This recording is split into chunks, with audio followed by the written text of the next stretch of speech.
Gražiausiu NKL savaitės epizodų 10-uką pradeda dažnas jos svečias Erikas Kubilius, kuris laiku gauna kamuolį iš Tado Pažėros ir akimirksniu krauna iš viršaus. 9. liko Gargždų sporto centro aukštaūgis Laurynas Mikalauskas, veteranų dvikovoje blokų nepaliekantis jokių šansų Mažeikių Erelio atstovui Dariui Griškėnui.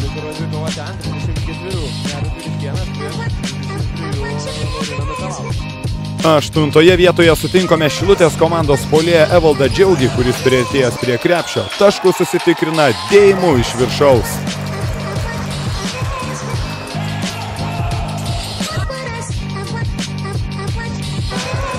7. poziciją užėmė Telšių komandos duetas Ignas Razutis ir Tomas Rimša, kurių ataka žemė oras pasibaigė lanką drebinančių skrydžių.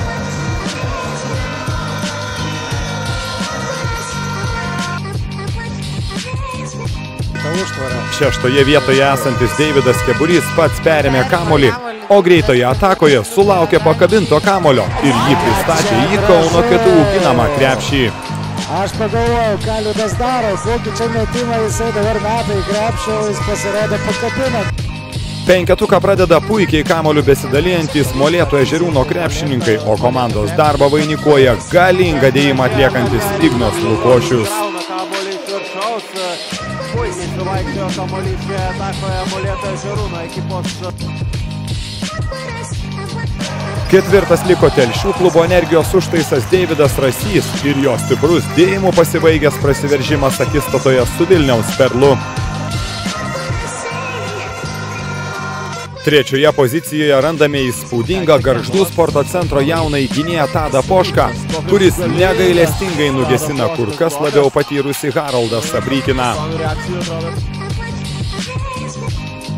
Justinas Jogminas įsibėgėjo nuo tritaškio linijos ir idealiu momentu pakilo nuo parketo, o jo fantastišku būdu pataikytas metimas užėmė 2. vietą.